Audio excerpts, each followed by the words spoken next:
Hey, welcome back to Sidewalks. We all know parenting is super hard, so our next two guests are the queens of modern motherhood and not afraid to share their mama drama. Together they turned I Mom So Hard into a hilarious best-selling book, a viral web series, and a national touring stage show. These two best friends are keeping it real and created another book, but this time their first children's picture book titled The Meanest of Meanies. I'd like to welcome Kristin Hensley and Jen Smedley to the show. Kristin, Jen, thank you so much for joining me this morning. Hi, Veronica. Hi, good morning, Kristin and Jen. How are you? Good. How are you? I'm good. I'm hanging in there as a mom. I just wanted to let you know before I got started with this interview, I literally had to scrape oatmeal off the floor. I found an old credit card hidden under the tricycle seat, and I had to make sure I had no paint on my face or my clothes for my child. That seems totally normal to me. That doesn't seem weird. Right? Okay, cool. Because my 2-year-old is literally crying, waiting for me. She's like, "Are you almost done?" Oh. Anyways, I just wanted to say to you, I'm so excited to talk to you. I really wish we had more time because, you know, us women can go forever, us moms being together. And on behalf of, right? And on behalf of all moms, thanks for being transparent moms and creating I Mom So Hard, because being a parent is freaking hard. It's so hard, isn't it? We're all in it. Yeah. Well, briefly, if you guys could share with us how I Mom So Hard got started briefly. Well, Jen and I were very good friends, and we make each other laugh, and we felt like we had this friendship that was like as long as she's teasing me or making fun of me, I feel very loved. So vice versa, and we just make each other laugh. And we both had a comedy background. And we were like, well, now we have kids and we want to perform and we want to do something together. We want to like do something, but we can't go to comedy clubs because our kids are, you know, make everything super hard. They don't open at 3 in the afternoon. Yeah, they don't open at 3 in the afternoon. Yeah. When they're asking to do a 9 o'clock show, we're like 9 p.m. No. So we got together and we, over some wine, decided to make a video that spoke to moms in the way that we felt like was really missing in the world. And we were like, have you noticed that all anybody does is tell moms, like, here's how you can do what you're doing better, or do a perfect job, because this is a tragedy that can happen if you aren't a perfect mom. So we were like, how about just laughing about the fact that you have poop on your elbow? You know? And like, let's just take all the expectations away and just say, hey man, parenting is pass fail and you're passing, so you're fine. Yeah.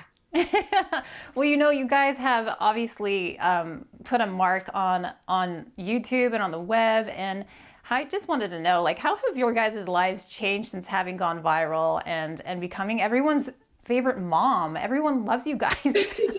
You know, people have asked us that before, and I always say not like as a mom, not at all, because our kids don't think we're cool. So like, unless you're doing perfect, you're not winning in our household. So for us, we're always in this reality-based situation, but then there's like these really cool moments. I think both of us agree that like doing the live show and stepping out onto that stage and seeing like 2,000 women that are there just to have a really good time. That's when your mind goes, oh my God, what is this thing? It's surprising. Yeah. And it's also like, we just feel like they're our friends too. Like, and I think they feel that way about us. We just haven't talked in a really long time.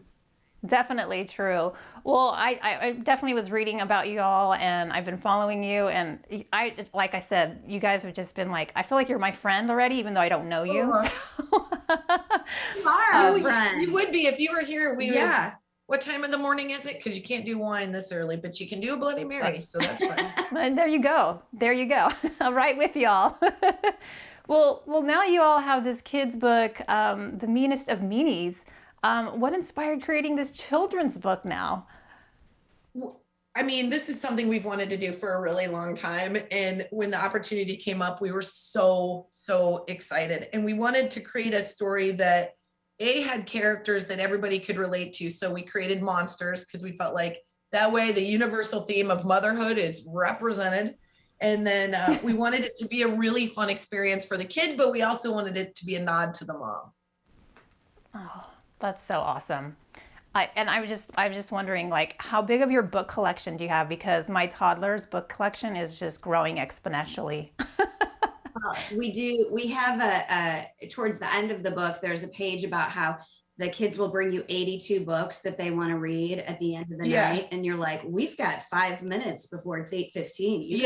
And they feel like you're so mean because you only read 4. Meanwhile, like mom is yawning in the background. But we feel really grateful that this has become a part of the nighttime routine. People have sent us pictures with their kids and we instantly start crying because we're emotionally unstable. But this, it's been the most joyful experience. And we have to give a shout out to Paul Briggs, who's our illustrator, who is a dad. He's so talented. The pictures are so vibrant and beautiful. We feel lucky to have worked with them. Even if you have littles that can't read the words, they're in love with the pictures. I was going to ask, did you all know how to draw? But obviously you just told us who created the illustration. So I knew you were going to say, no, I'm good at drawing. No.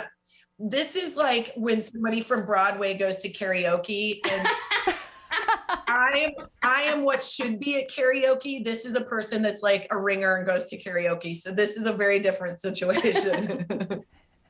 Oh my gosh.